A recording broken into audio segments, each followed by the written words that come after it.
thanks for tuning in. Paul here at Paul Phillips Fix.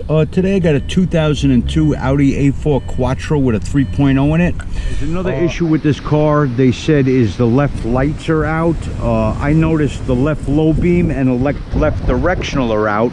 I don't know if this is an intermittent problem or just bad bulbs, so I'm going to pull a headlight out. I guess I'm going to do a voltage test at the plug, or I'll just put a new bulb in for a second and see if it lights. We'll try the directional bulb first and see if it's just a bulb issue. To remove the headlight, there's a T30 Torx right here. There's another one right down in here. I don't know if you can see where I'm going. Down beneath these hoses. Good to get in there with a longer extension.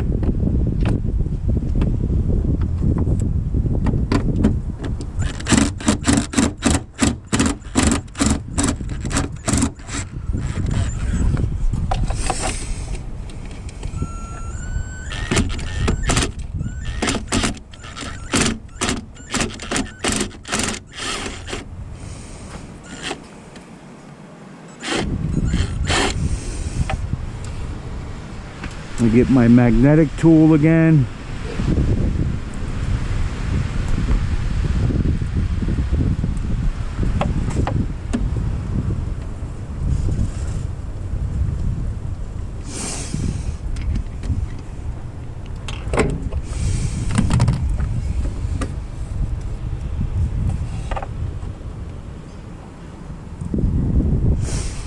That's a longer bolt than the top one.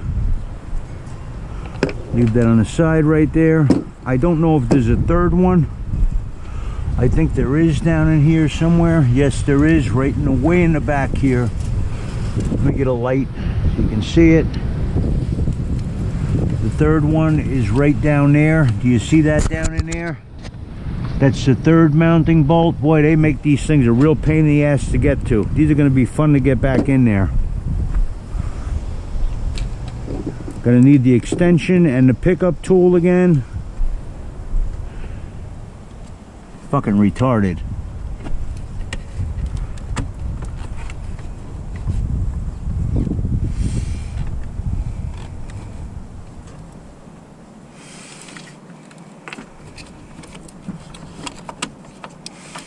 That is retarded.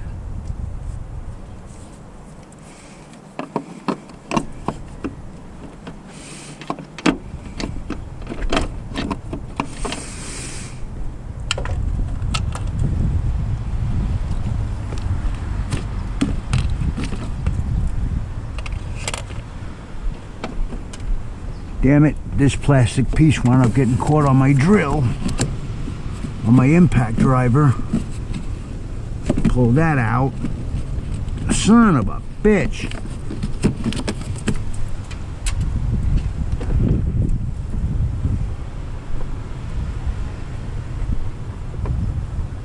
Let me get my light, see if I can see in there.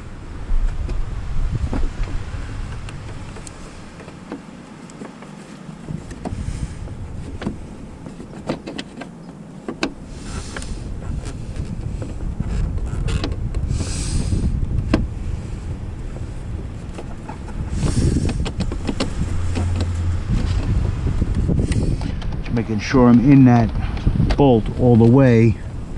I do not want to round that out. It's going to be fun trying to get this back in here.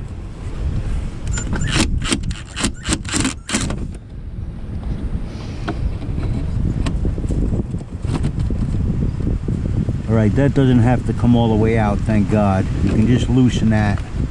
I'm going to leave that extension right where it is. Gonna have to get back in there anyway, and that's how the headlight comes out. Just loosen that one, don't take it all the way off.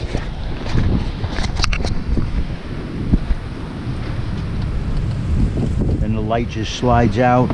Should slide right out.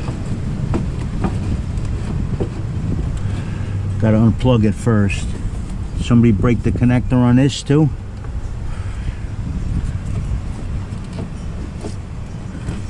Usually they give you enough slack to get the light out with the wire on. Not here. Oh, it's zip tied here. I may cut that zip tie. It's a Christmas, one of those damn Christmas tree ties. Yeah, it's all just zip tied together. It's not even hooked up to anything. I'm just gonna cut that zip tie and retie that up. I don't feel like playing with all these connectors.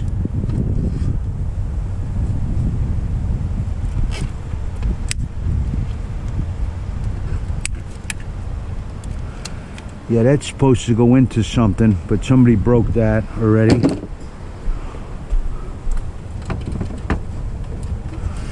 No, I do have to connect that connector anyway.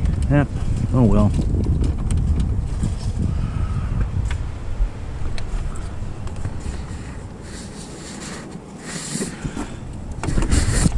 So how does that connector come free? There's nothing to push. Do I have to put a screwdriver in that little square? Maybe I got to get in there with a small screwdriver and depress something inside that.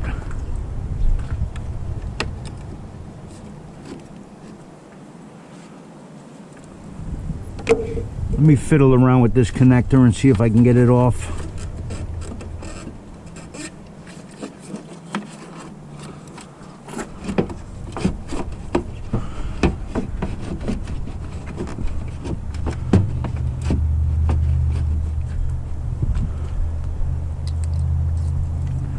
I got to get a better light.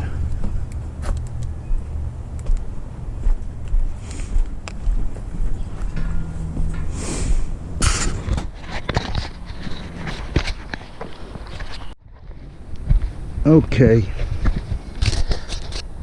Somebody broke the plastic on this fitting here. Is cracked. They broke part of the plastic off, so that's not going to hold anything down. On this one, my Torx bit is stuck on there.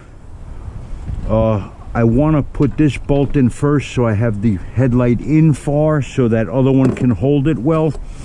So I'm going to hold the body down with my screwdriver and lift up with my bent needle nose to try to get the socket out of there, so I can do that other screw first. I don't want to cause any more damage in here. Somebody was in here that was like a bull in a china closet, man. Kind of fuck shit up. Alright, I got it. I got it out. Let's get that other bolt in first. Then we'll slide that other one back in. I want to get that one under that bolt there. Just want to at least get this one started.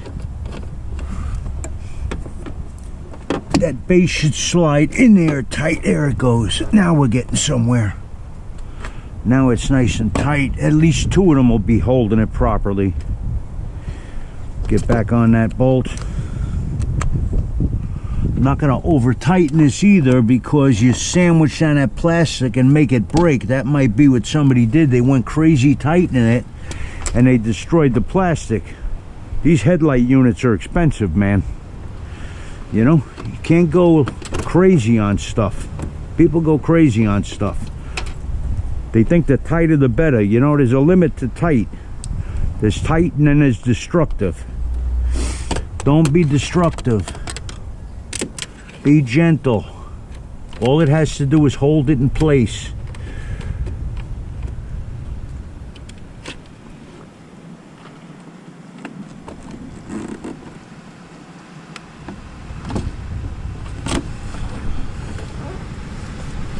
Okay, now we're on there. Just snugging it down. Don't go crazy on it. Get my plier, get it out of there.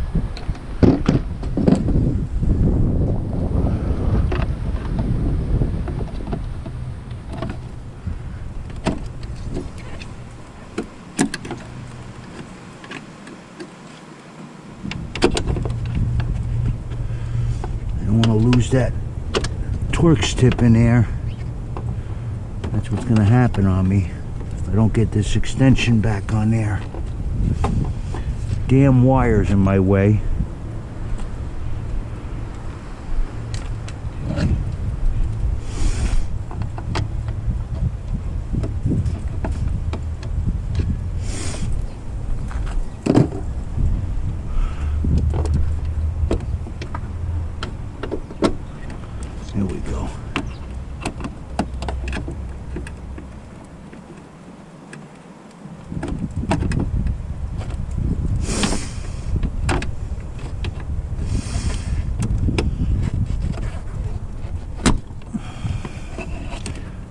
And that's how you do that.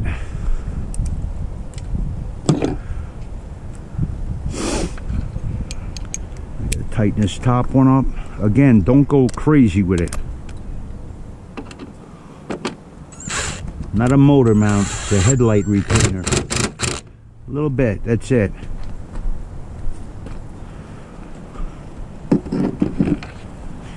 Okay guys, we don't have any engine faults now, and the lights and directionals are working. May have been a break in that bulb or something, or the connection was just loose. This was open. Somebody didn't put the cover back on properly. That's not good. Moisture gets in there. Let me check the oil, because I wouldn't be surprised if this engine is low on oil too.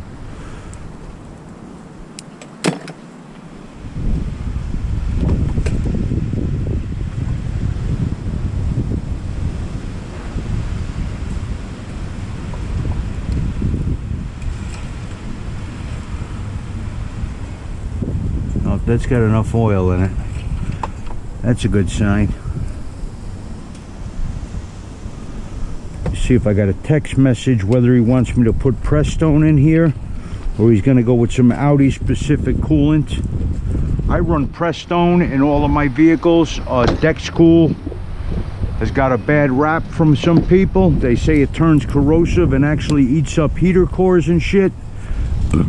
I don't like Dexcool myself. I don't use it in my GM vehicles that I've had over the years. I've used Prestone in everything I own, or everything that people I know own. For example, this 08 Chevy, Prestone. 2002 Mercedes E430, Prestone. BMW K1200R, Prestone. 2002 Mercedes E320, Prestone. I had a truck, Prestone. A Dodge, two Dodges actually, and a Chevy. And my heater cores didn't rot out because I ran Prestone. I change my engine coolant every 3 years religiously. One thing, when you are doing engine coolant, you can buy that 50-50 blend if you want. That costs more money. I buy the concentrate and I dilute it myself. But you can never ever dilute that with tap water or spring water. The minerals in the water react with the metals in the cooling system and they cause damage. It turns corrosive, and for lack of better words, it fucks your cooling system up. You have to use distilled water, only distilled water. Okay guys, if you ever do antifreeze in your cars, only distilled water. Do a 50-50 blend of the Prestone concentrate and distilled water. All right guys, that's the cam sensor. That's the headlight and directional problem. Now I gotta look for an oil leak on this. I guess I'm gonna have to put it up on the ramps and get under there and see where the oil's coming from. But you know what? That's a wrap for today. I'm old, I am in pain, and I can't do that much in a day. All right guys, remember, take good care of your cars, they'll take good care of you. Take good care of your bikes and they'll take good care of you. And take good care of your tools, they'll last you a lifetime. And last but not least, take good care of your families. Be safe out there guys. Please give a like and subscribe. It shows YouTube somebody's watching. You can help our channel grow. Maybe someday we'll be somebody if we can get up to the 10,000 mark, and we'll get promotional tools and stuff like that, hopefully. I'll review things. I will not sell out. I give you my word on that, and that's important to me. My word means a lot to me. And maybe I can pass some of this stuff on to you guys, the viewers. All right guys, take care. And in the community page in the future, I'm going to start putting a listing of the tools I use with links to them. I'm using tools that I'm very happy with, and they were cheaper than Snap-on, but I don't think they're any less in quality. Like I have a leak down tester. It's from Lang Company. Lang Company is actually the company that manufactures the one that Snap-on uses. Snap-on relabels it with their name and charges like $350 more than the Lang unit. So be careful what you're buying out there, man. Don't be brand whores. You get screwed. You just hurt yourself. Take care. Love you.